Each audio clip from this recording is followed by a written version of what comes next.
The mockery begins the great chamber of Nexus Prime, hummed with the collective anxiety of a dozen alien species. Holographic displays painted the curved walls in shades of red, each crimson dot representing another fallen world to the Vorthan. Empire. Admiral Sarah Chun stood at the center of it all, her human form dwarfed by the towering representatives of the Galactic Defense Council. Yet her presence commanded attention through sheer determination. The Zephyrian delegate, Dr. Klix, extended his crystalline manipulator arms in what his species considered a gesture of scientific certainty.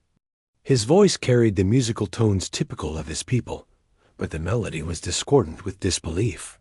Admiral Chun, with all due respect to your species' enthusiasm, what you propose defies every principle of atmospheric physics we understand. Your paratroopers would be incinerated before they reached the surface. Around the chamber, other delegates nodded in agreement.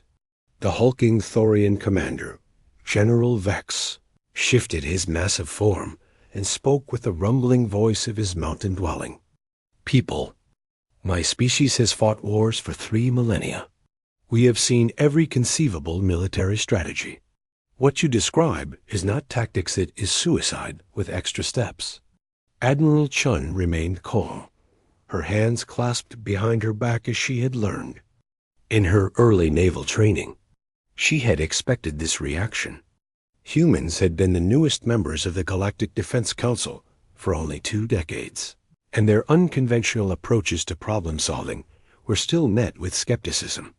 Gentlemen, ladies, and honored non-binary representatives, she began, using the formal address that had taken human diplomats years to perfect. I understand your concerns. But consider this. Every species in this chamber evolved under different gravitational conditions, different atmospheric pressures, different environmental challenges. What seems impossible to you is simply another day at the office for humans. The Aquarian representative, whose name translated roughly to deep current, floated in her specialized environmental suit filled with the high-pressure water her species required. Her voice bubbled through the translation matrix with what could only be described as amusement. Admiral, your species evolved on a world with relatively low gravity. Our calculations show that humans should be among the least capable of surviving atmospheric insertion. Your bone density, muscle mass, and cardiovascular systems are simply not designed for the forces involved. Dr. Klix activated his personal holodisplay, filling the space above the conference table with complex mathematical equations. The symbols danced and shifted as he manipulated the data with practiced precision. Observe these calculations. The terminal velocity of a human-sized object in a standard oxygen-nitrogen atmosphere, combined with the heat generated by atmospheric friction, creates an unsurvivable scenario. Even with your primitive chemical rockets for deceleration, the G-forces alone would liquefy your internal organs. Admiral Chun watched the display with interest, noting several assumptions in the Zephyrian's calculations that betrayed a fundamental misunderstanding of human physiology and engineering. Dr. Klix, your mathematics are impressive, but they're based on the assumption that we would attempt atmospheric insertion using the same methods your species might employ. What if I told you that humans have been throwing themselves out of aircraft for recreational purposes for over a century? The silence that followed was profound. Even the ambient hum of the station's life support systems seemed to pause as the alien representatives processed this information. General Vex was the first to break the quiet, his massive head shaking in what humans might recognize as bewilderment. Recreation? You jump from aircraft ... for fun? Not just for fun, Admiral Chun replied, activating her own holographic display. Images of human paratroopers throughout history filled the chamber, soldiers dropping behind enemy lines in ancient Earth wars, rescue teams deploying into disaster zones, special forces units infiltrating hostile territory. We've been perfecting the art of controlled falling for over 2 centuries. What you see as an impossible feat of physics, we see as an extension of human adaptability. The ethereal delegate, whose gaseous form shimmered within a containment field, pulsed with colors that indicated deep contemplation. When it spoke, its voice was like wind through crystal formations. Even if your species possesses some unusual tolerance for gravitational stress, the strategic value remains questionable. How does falling from orbit provide any advantage over conventional assault methods? Admiral Chon smiled, and for those aliens who had studied human expressions, it was not a comfortable sight. Because conventional assault methods are exactly what the Vorthans expect. They've adapted their defenses to counter every known military strategy used by Council species. Their shield generators can repel our largest battleships. Their sensor networks can detect approaching fleets from light years away. Their automated defense systems can intercept our fastest fighter craft. But they've never faced an enemy that simply falls out of the sky. The chamber erupted in a cacophony of alien voices, each species expressing doubt in their own unique way. The insectoid collective's speaker, a creature that looked like a praying mantis crossed with a jeweled scarab, clicked its mandibles in what served as their equivalent of laughter. Admiral Chon, even if your humans could survive atmospheric insertion, what could a small group of individuals accomplish against planetary defenses designed to repel entire fleets? Everything, Admiral Chun replied simply. A single human, in the right place at the right time, can accomplish what entire armies cannot. We call it asymmetric warfare, and it's been the foundation of human military doctrine since our species first picked up sharp sticks and decided to poke things with them. Dr. Clix's display shifted to show tactical projections of Vorthan defensive positions. The alien scientist's crystalline features reflected the red glow of enemy installations as he manipulated the data. The Vorthan command structure is centralized and heavily fortified. Their primary strategic weakness is their reliance on automated systems controlled from secure locations deep within their occupied territories. But these locations are surrounded by multiple layers of defensive shields, anti-aircraft batteries, and patrol fleets. No conventional force could reach them.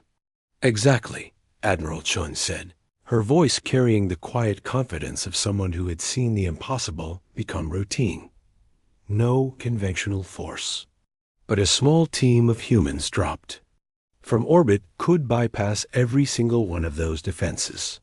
While the Vorthans are focused on repelling a massive frontal assault, a few paratroopers could be walking through their command centers, gathering intelligence and disrupting their operations from within.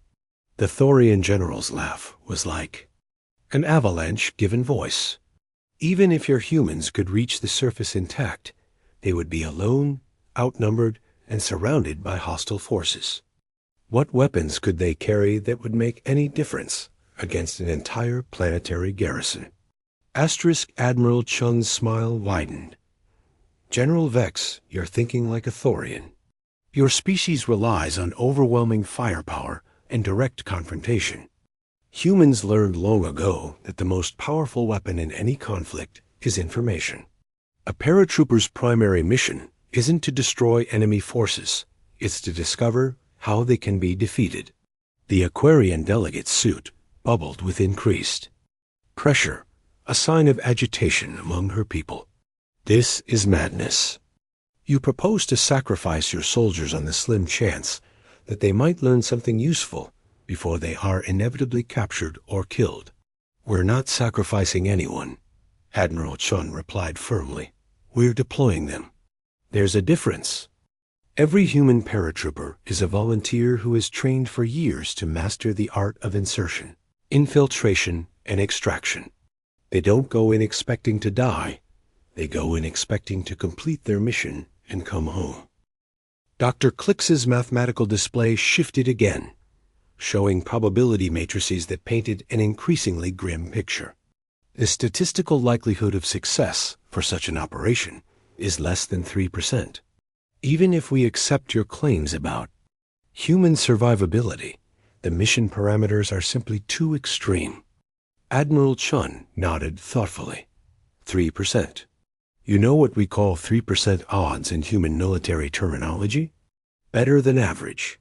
Do you want to know what the success rate was for the first human orbital insertions during our early space wars? 0.7%.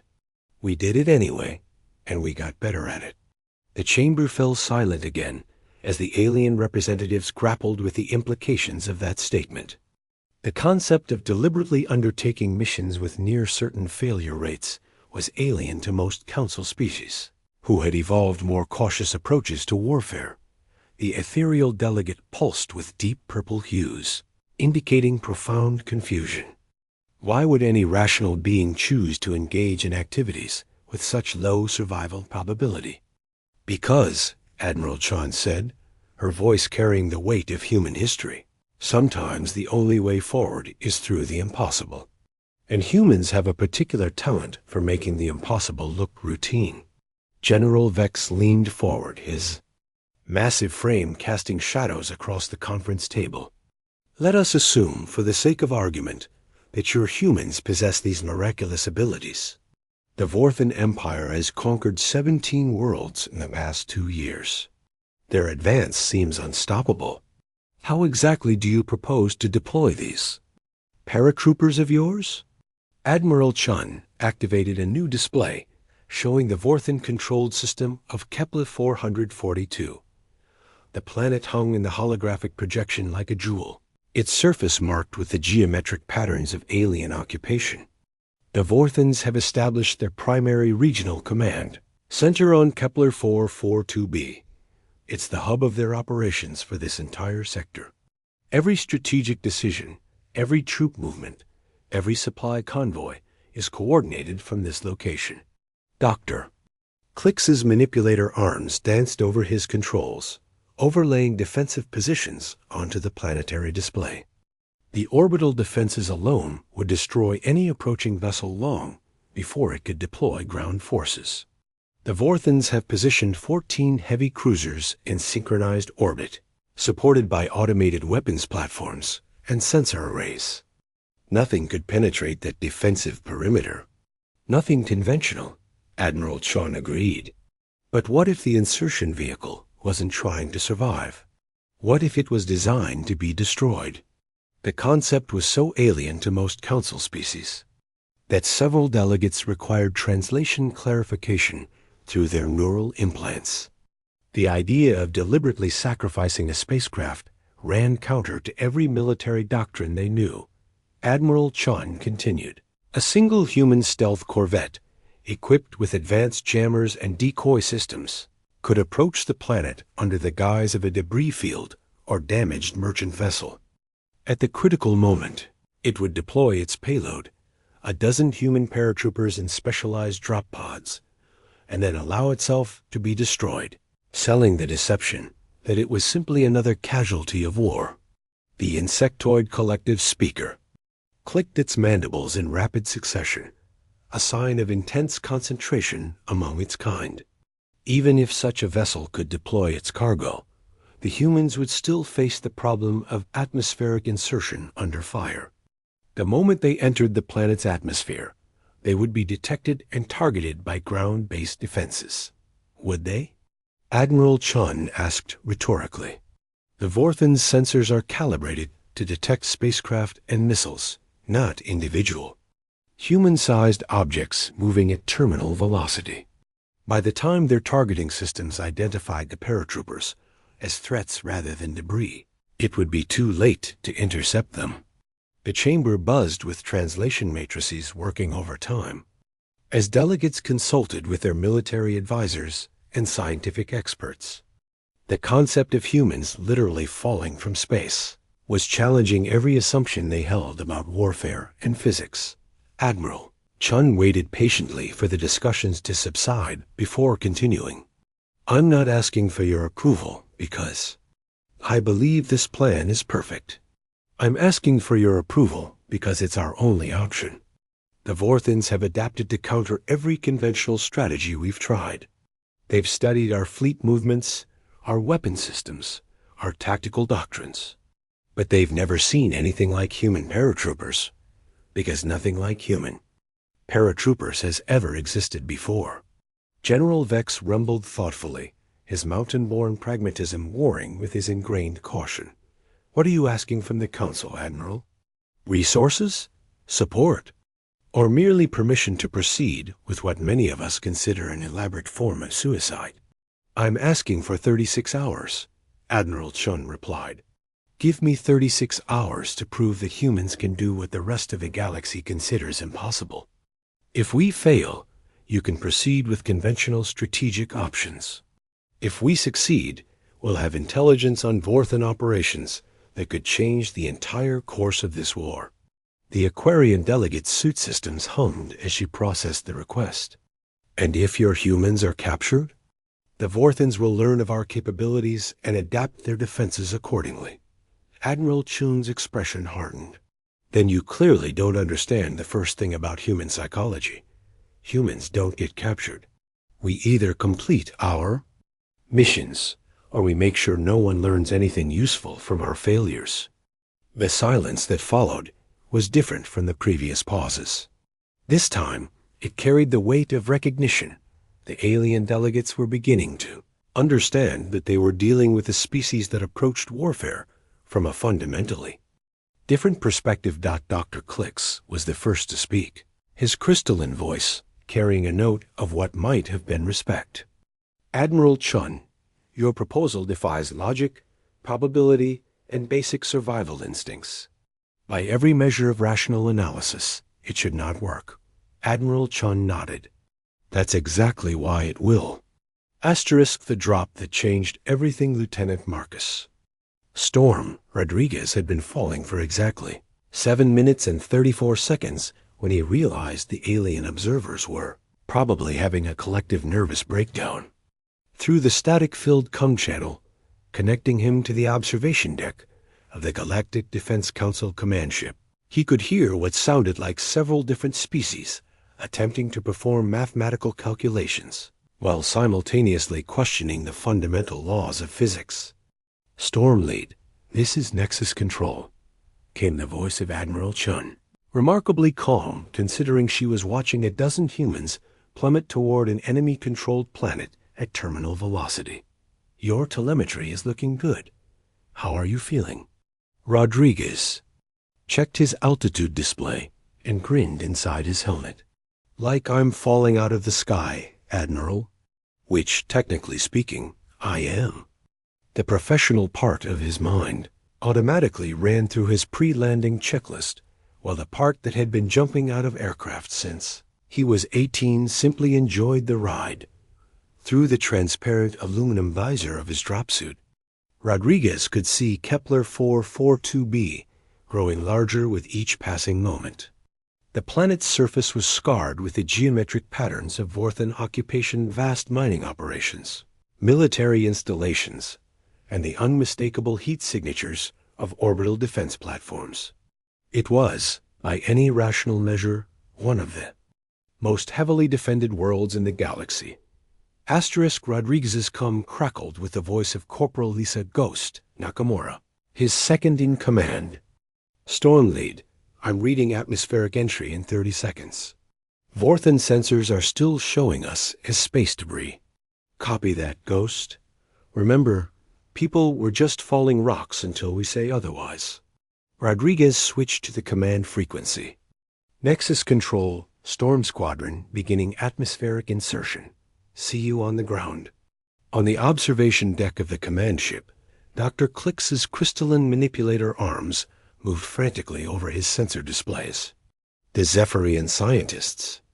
Mathematical certainty was crumbling as he watched 12 human life signs plunging through the planet's atmosphere at speeds that should have been instantly fatal. This is impossible, he muttered, his translation matrix struggling to convey the depth of his confusion. Their cardiac rhythms should have ceased. Their neural activity should be minimal. They should be unconscious from the G-forces alone. Admiral Chun stood beside him, watching the tactical display with the same focused intensity she had brought to every major military operation of her career. "Dr. Klix, I think you're about to learn something new today."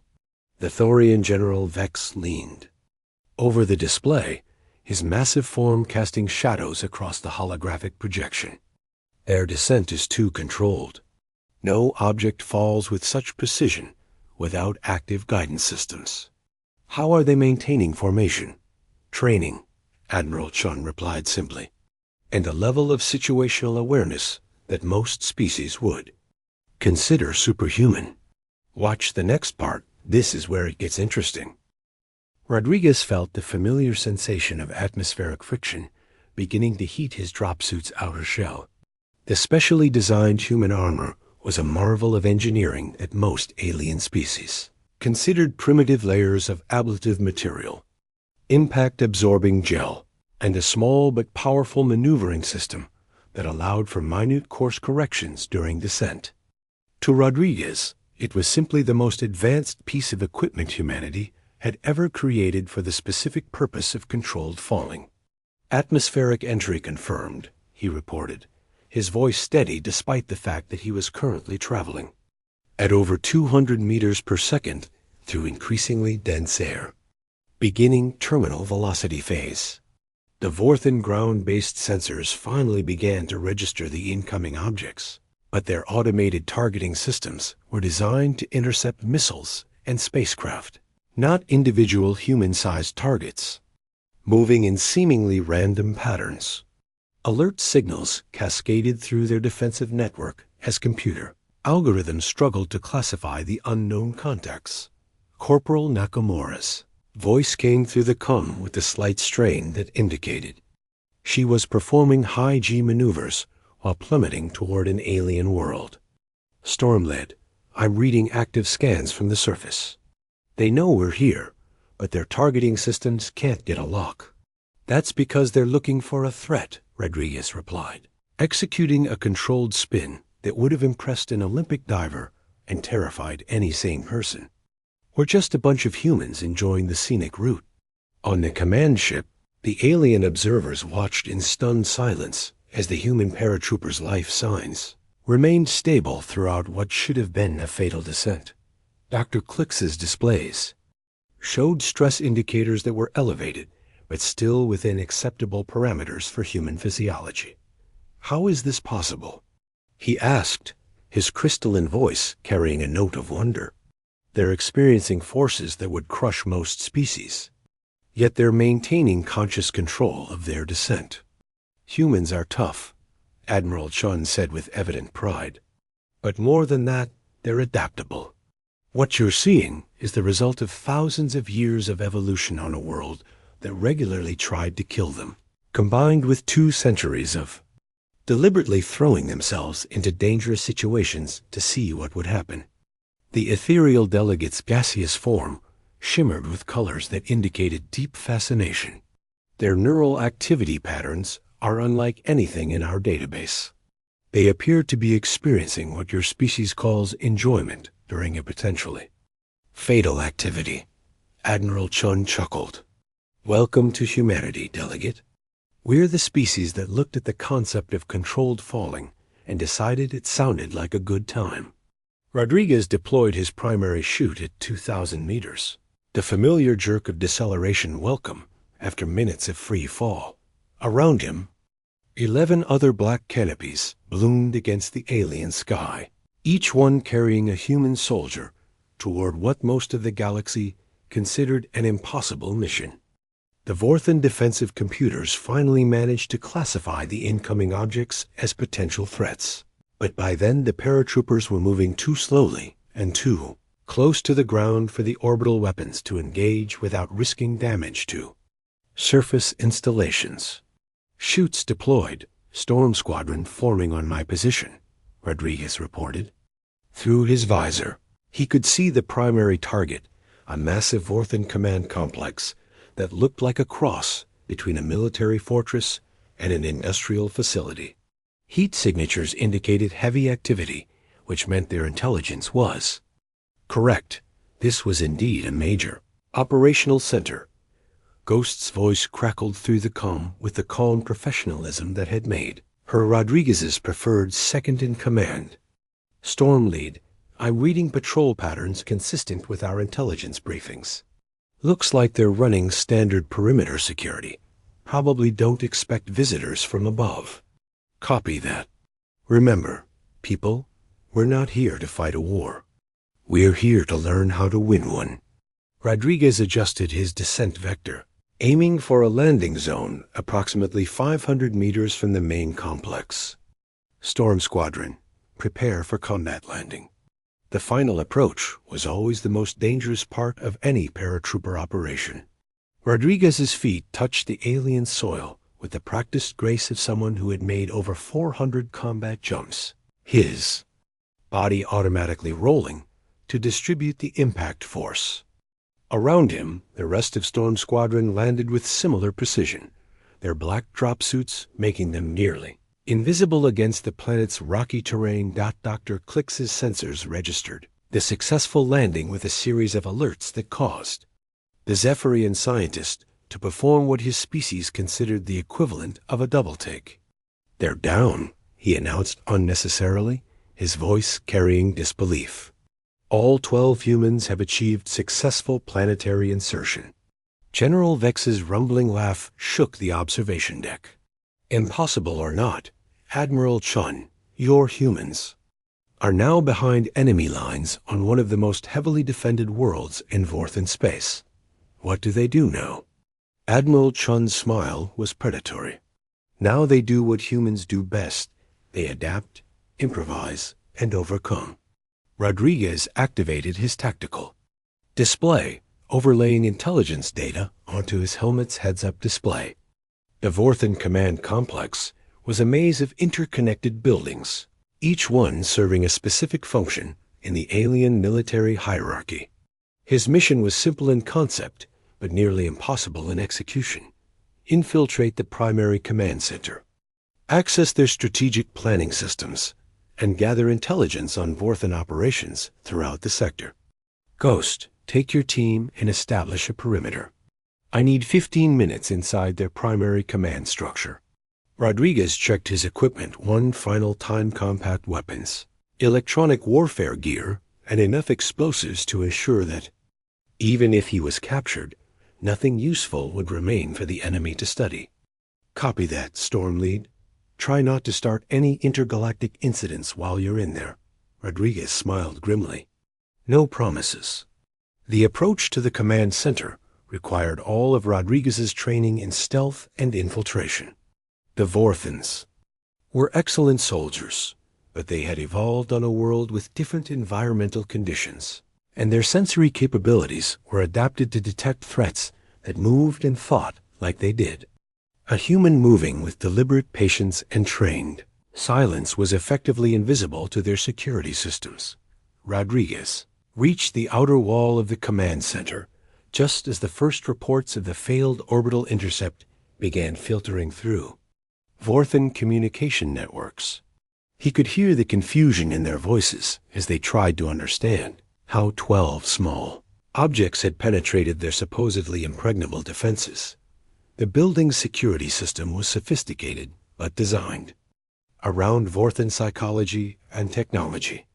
Rodriguez pulled out a small device that looked like nothing more than a child's toy, a simple electronic lockpick that operated on principles the Vorthans had never encountered. Within minutes, he was inside their most secure facility. The command center was a marvel of alien engineering, filled with holographic displays showing Vorthan operations across multiple star systems. Rodriguez activated his recording equipment and began documenting everything he could see: troop movements, supply lines, strategic objectives, and most importantly, the locations of other command centers throughout Vorthan space. On the observation deck of the command ship, the alien delegates watched in amazement as Rodriguez's transmitted data began filling their tactical displays. What had seemed like a suicidal mission was yielding intelligence that their conventional spy networks had been unable to gather in months of effort. Extraordinary, breathed the insectoid collective speaker. Your human has been inside their facility for less than 10 minutes, and he's already provided more actionable intelligence than our previous dozen reconnaissance missions combined. Admiral Chun nodded, but her attention remained focused on Rodriguez's vital signs. The lieutenant was maintaining perfect composure despite being alone in the heart of enemy territory, surrounded by thousands of hostile aliens who would kill him without hesitation if they discovered his presence. Rodriguez had been inside the command center for 12 minutes when he discovered the most valuable piece of intelligence of his career. Hidden within the Vorthan Strategic Planning Database was a complete blueprint of their expansion strategy, not just for this sector, but for their entire campaign against the Galactic Defense Council. Worlds marked for conquest, resource extraction, priorities, military production schedules, and most crucially, the locations of their primary fleet bases. Nexus Control, Storm Lead, he whispered into his com. I'm transmitting priority intelligence now. This is bigger than we thought. Admiral Chun's voice was tense with controlled excitement. Understood, Storm Lead. What's your extraction status? Rodriguez checked his chronometer and smiled grimly. 30 seconds to party time, Admiral. Storm Squadron, prepare for emergency extraction. What happened next became legend throughout the galaxy. Rodriguez had placed his explosives not to destroy the command center, but to create enough chaos to cover his escape. The blasts were carefully calculated to disable the facility's communication systems, while leaving the structure intact. After all, the Vorthans would need somewhere to coordinate their inevitable retreat, not as alarms blared throughout the complex. Rodriguez simply walked out the front door, his human form unrecognizable to Vorthan guards, who were trained to look for specific threat profiles. By the time they realized what had happened, Storm Squadron was already moving toward their extraction point, their mission accomplished with a precision that defied every military doctrine in the galaxy. Storm Squadron, this is Nexus Control. Admiral Chun's voice carried pride and relief in equal measure. Extraction craft inbound to your location. Outstanding work. Rodriguez looked up at the alien sky, where he could see the first stars beginning to appear as the planet's rotation carried them toward night. Just another day at the office, Admiral. Though I have to admit, the locals weren't very hospitable. Dr. Clix stared at his displays in wonder, his crystalline features reflecting the light of successful mission parameters. Admiral Chun, I owe your species an apology. What we witnessed today should not have been possible according to any known principles of physics or military strategy. Admiral Chun's smile was gentle but triumphant. Dr. Clix, today you learned the most important lesson about humanity. We don't let the impossible stop us from doing what needs to be done. The extraction was flawless, with Storm Squadron recovered and the intelligence safely transmitted to Galactic Defense Council Strategic Planners within hours of the initial drop. The data Rodriguez had gathered would lead to a series of coordinated strikes against Vorthan positions throughout the sector, effectively ending their expansion in that region of space. But more than the tactical victory, the mission had achieved something even more valuable. It had shown the galaxy that humans brought capabilities to the galactic community that no other species possessed. The willingness to attempt the impossible, the adaptability to succeed in any environment, and the courage to face overwhelming odds with nothing more than training, determination, and an absolute refusal to accept defeat. Within weeks, human paratrooper units were being deployed alongside alien forces throughout the galaxy, their unique capabilities making them the most requested special operations forces in the history of interstellar warfare. The species that had once been mocked for their primitive approach to conflict had become the galaxy's premier problem-solvers. Rodriguez was promoted to Major and given command of the newly formed Galactic Paratrooper Corps, a joint human-alien unit that specialized in the impossible missions that conventional forces couldn't handle. His first official act was to establish a training program that would teach other species the art of controlled falling, Not all of them survived the first week of training, but those who did gained a new appreciation for the human approach to warfare. If you can't find a way around an obstacle, go over it. If you can't go over it, go through it. And if you can't go through it, fall on top of it from orbit and see what happens. The galaxy was never quite the same after the day. A human paratrooper dropped into the heart of enemy territory and proved that sometimes the most ridiculous plan is the one that actually works. Admiral Chun kept Rodriguez's mission report on her desk for years afterward. A reminder of the day humanity proved that what others call impossible, humans call Tuesday. Asterisk.